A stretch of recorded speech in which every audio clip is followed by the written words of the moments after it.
Torah, Torah, Torah, Torah, Torah, Torah, Torah, Torah,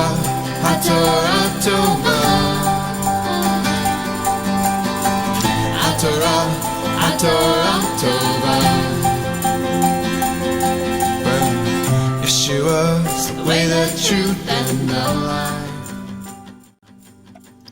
All right. Well, I wanted to talk a little bit today actually about the ark. And I'm going to relate it actually a little bit to what we just spoke about. But we know in this Torah portion that we know the bones of Joseph, the bones of Joseph are being carried and brought to Shechem, right? Genesis 50:25-26. Joseph died at the age of 110 years, and they embalmed him, and he was put in a coffin, which is an ark, which is an aron. Okay, that is the same word that we use for the ark. Okay, is there a mistake? I don't know. Let's talk about it for just a few minutes, because maybe there's something it's going to teach us. Now, you may say, well, wait, so the bones of Joseph were carried in an ark. Well, what about the ark? Well, actually, tradition says there were actually two arks that were led Israel through the desert. The aron containing the bones of Joseph, and the aron containing the tablets of the covenant, and in Hebrews, the manna and the rod of Aaron that budded and things like that. It is said that both arks were going simultaneously side by side. Now, before we go further with that, I want to just, as a reminder, let's look at the word aron real quick, and let's see in Hebrew, and let's see what it means and what it has in it, because we know that the ark was created and patterned. It was a pattern given to Moshe by Yahweh, right? And it was 2.5 cubits in length and 1.5 cubits in both its width and height, of acacia wood, and it was covered with skins and a blue cloth. So that's kind of stuff we've studied in other Torah portions, and we'll study again this year coming up. But we also have to remember that the aron, the ark, came to symbolize the Shekinah glory of Yahweh himself, his resting place, carrying his glory, his light. So, put that together. The light of God was in the ark, the Shekinah of God. That's a better word. The Shekinah of God, his presence. So when you think about traveling through the wilderness and the various locations in Eretz Israel, the ark, we know, eventually came to rest in the Holy of Holies in Solomon's temple. But once there, scripture says it was literally a cloud of glory that filled the house of Yah. And what was that cloud? The cloud was the manifestation of God's physical presence here on earth. That's his Shekinah. Now, if you listen to Eddie, you always know that cloud and the glory of his presence and glory, they're the same. They can be interchanged with one another, because the ark remained in the first temple until the temple's destruction. And if you recall, there was no ark in the second temple. All right. Always remember that. The ark wasn't there. And I'm not going to go through the various theories of where the ark is or may or may not be, but the ark wasn't there. So as mentioned, the Hebrew word for ark is what? Aron. And it is the same word for coffin. And aron comes from the root that means order. Now, this is important. Or in this case, it can be, a box used to keep items and things in order. Order. It's very important. So aron is basically a container.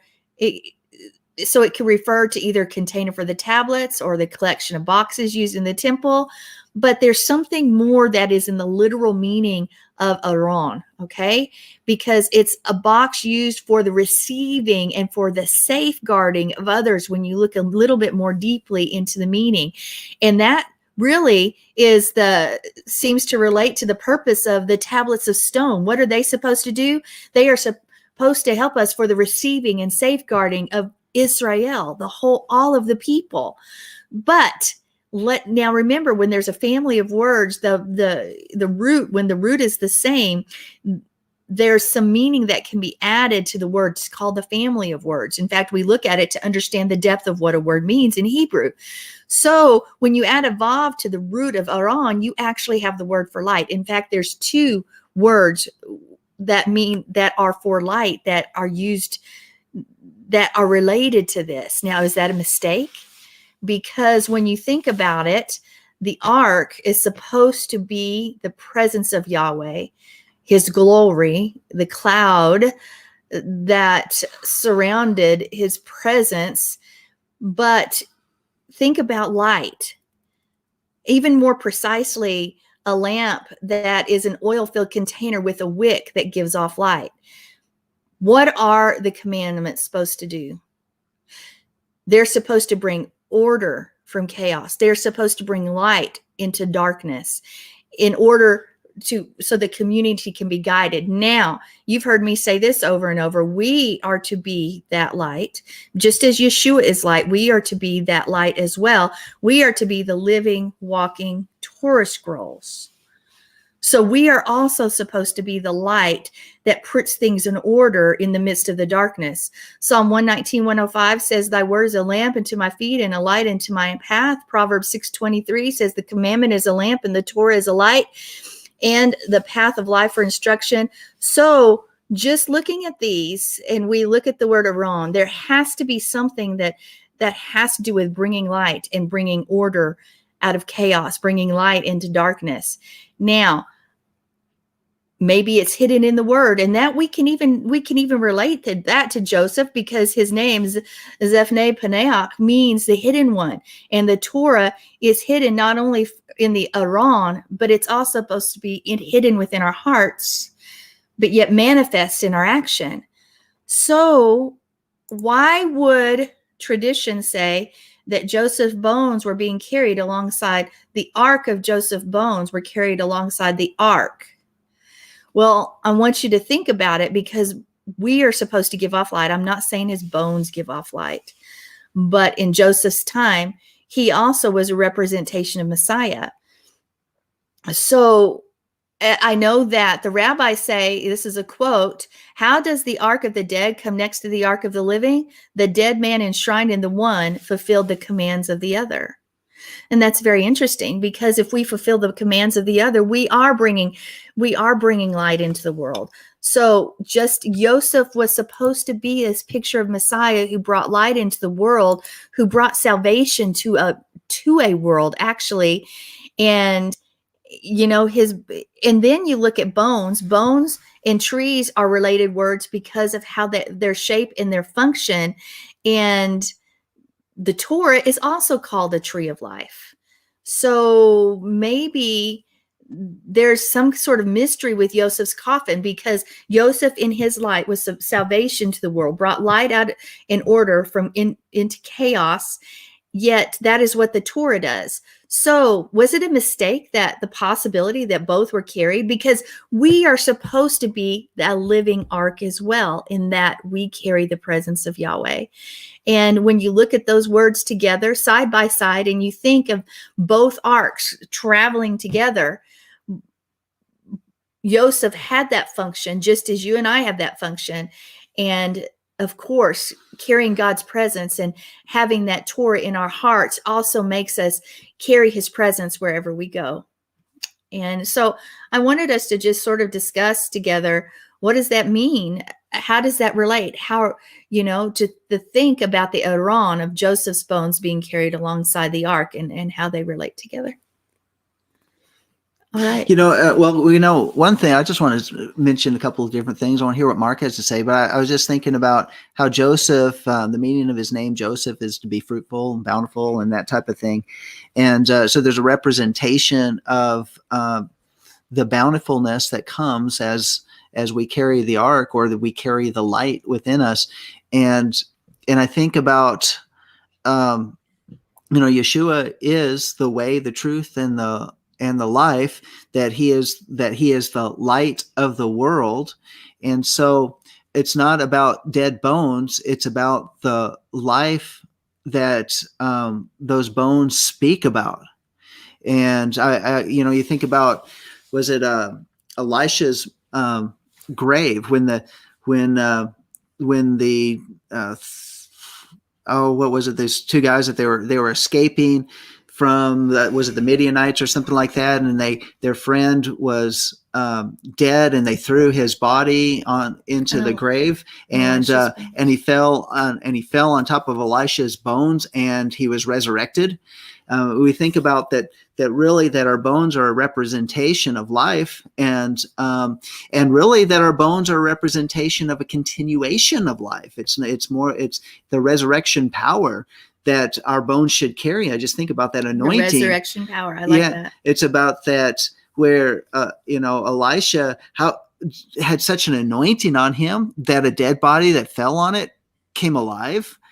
It speaks of really how life is, where life is coming from, and that's coming from that relationship. But also, when you relate it to what we just spoke about, are we in our action bringing light into a dark world by complying? I don't want to go there. We're not going to have that discussion.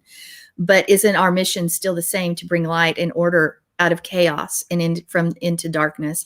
And to do that is we can't go along with the flow and be like everybody else. Yeah. Mark. Okay. Sorry, you say Mark. Yeah, Mark.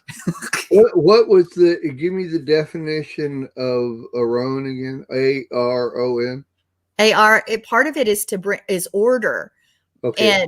But it is, and aron. What is the definition of aron? I didn't bring the definition of aron. I just brought the definition of aron. Okay, which is order. And to me, order is foundation. In other words, you can't have order if you don't have a foundation. I mean, there's a lot of ways to build this thing. And I think build even is the key word on this, is that for me to have order with anything, I have to start from a certain point. And starting from a certain point means foundation. It means a base to go by. Now, take that into our bodies. When our bodies are created, first it's bones, and we have to have that foundation. You take our bones out of our body, and all the other stuff that is living is there. I have to mute you. There's something I'm feeding back. There we go. I was getting feedback from I couldn't hear it. But bones to me is a foundation for our body and everything. And that puts the order of things. Everything that, I lost that part of my body. That order is gone. But everything else, there's your base foundation of who we are. And so that you have to have that to put anything in order, because that order, it comes from how the foundation's laid out. Look at a house. Your foundation of your house is set in a certain way that when the house is set on it, you don't build a house in a different order than the foundation is. It's the same with our bones. So I think your coffin and your box and all of those type things they have their purpose, but you got to have the foundation first. And when you're talking about the person that fell on the bones and life came to them, it restructured, it gave life, because you have to have that order. In my life, if there's not order, there's chaos. And we know that chaos is against God. Everything has to be done decently and in order. And that's what I hear when all the things that you put together. That's the best I can do with what I got out of it anyway. So good. I like that. Hold on. Oh, now you can go. Okay, there you go. Yeah, that was good. That was good, Mark. I was thinking when you were talking about that, the old song, them bones, them dry bones. But yeah, and Toby, This bone's connected to that bone. If it's not connected, you got chaos. So yeah, all those things. But I don't know how the Torah portion can. I'm not the Torah portion, but the Brit can relate to that. And I'm sure once. I'm sorry, I interrupted you, John. no, you're good. Let's go ahead and talk about the Brit. Go ahead and bring that in. Well, the Brit being John 13, 1 through 19 is what I have when I look it up. Yeshua washing the disciples' feet. And as I read over this and before hearing what Sandi brought, which is always amazingly good, the stuff I never have thought about before. And it goes on. You go down to verse, let's see, John 13, let's start at verse 6. He came to Simon Peter, said to him, Lord, do you wash my feet? And Yeshua answered him, what I am doing, you do not understand now, but afterward you will understand. Peter said to him, you shall never wash my feet. Yeshua answered him, if I do not wash you, you have no share with me. Shimon Peter said to him, Lord, not my feet only, but also my hands and my head. And that sparks to me the understanding, and we can go back to what Sandi was talking about, or what I was trying to say, the base foundation to what Peter was getting at is also a base foundation within all Judaism is that all things have to, especially in the body. Wow, this is really working out.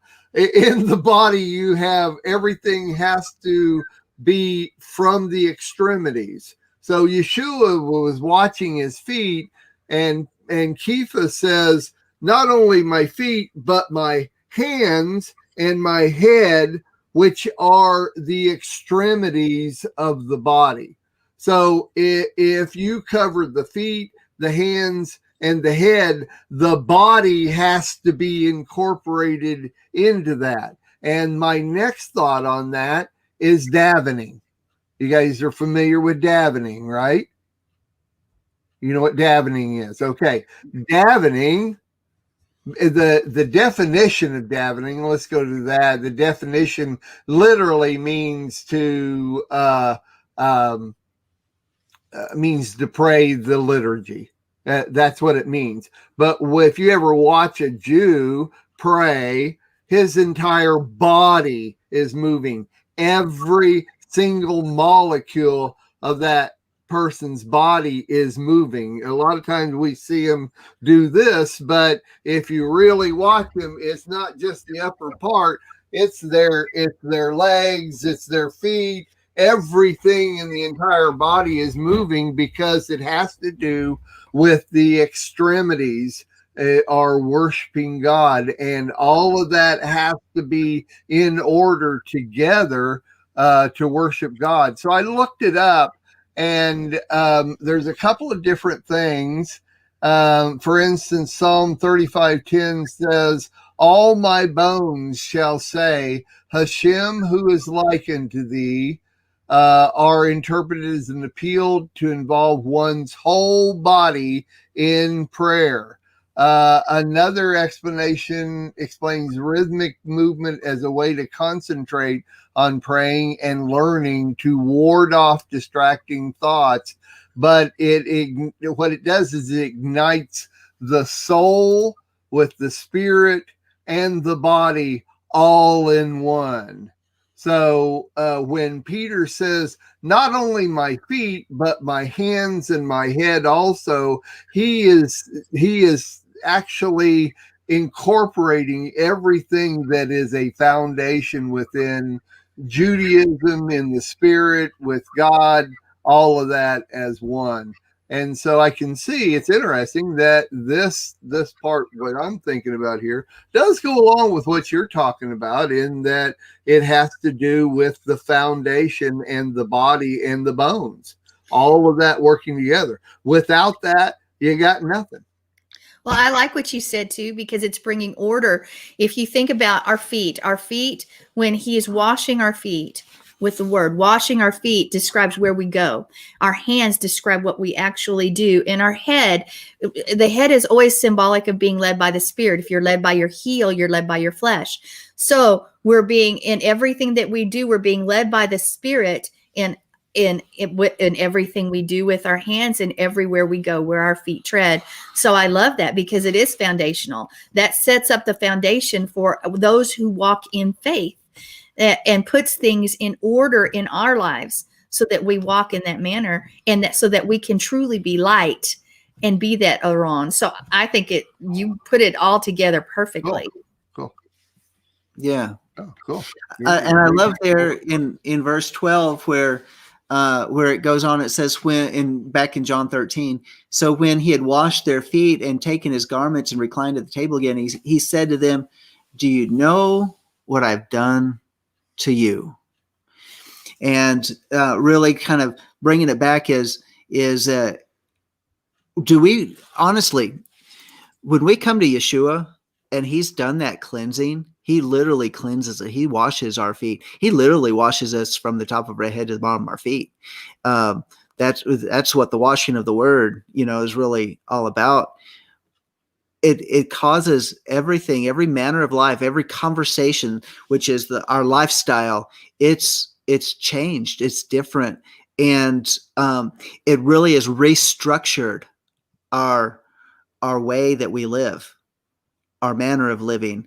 And that's why when there's a true conversion of the heart, it's a complete transformation, that we're not like the way we used to be. We are a new person and a new creation, and all things truly have become new. So good.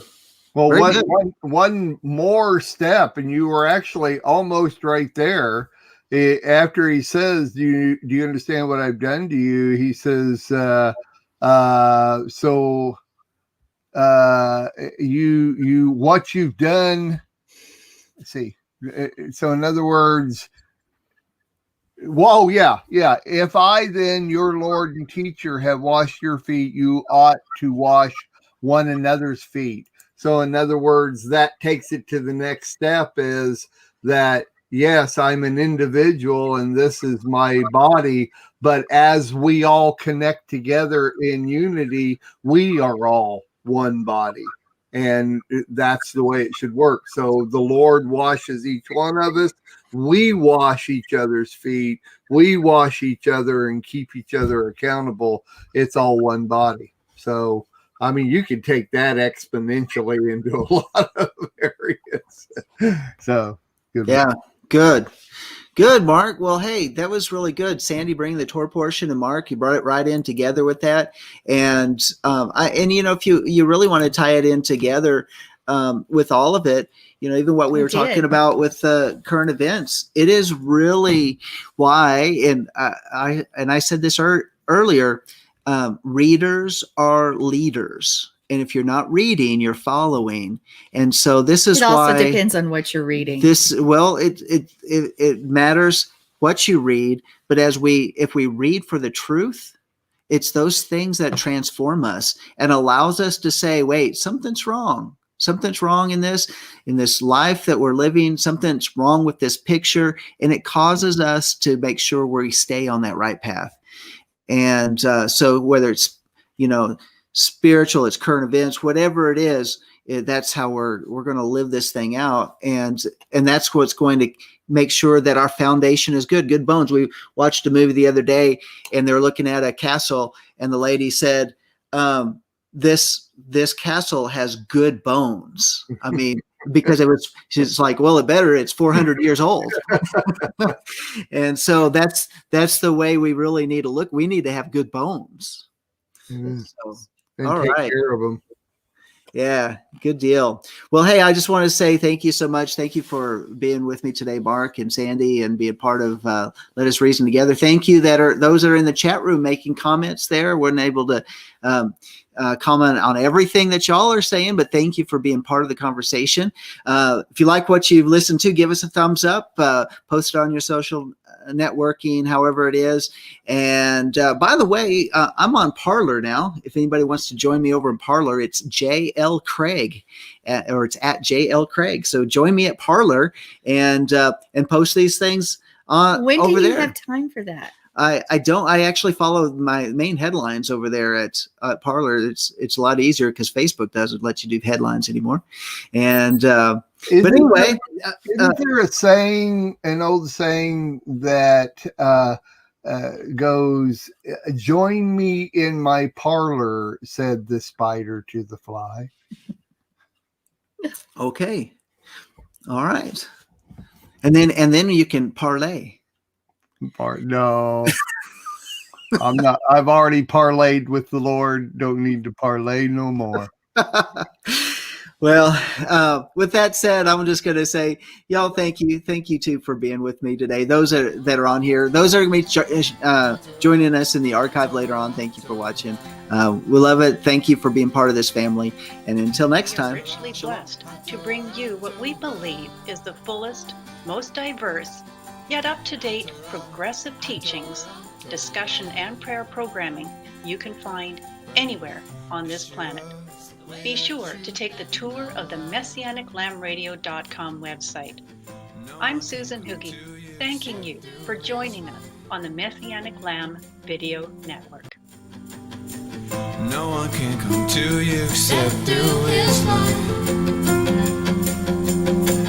Yeshua is the way, the truth, and the life. No one can come to you except through His love. Torah, Torah, Torah, Torah, Torah, Torah,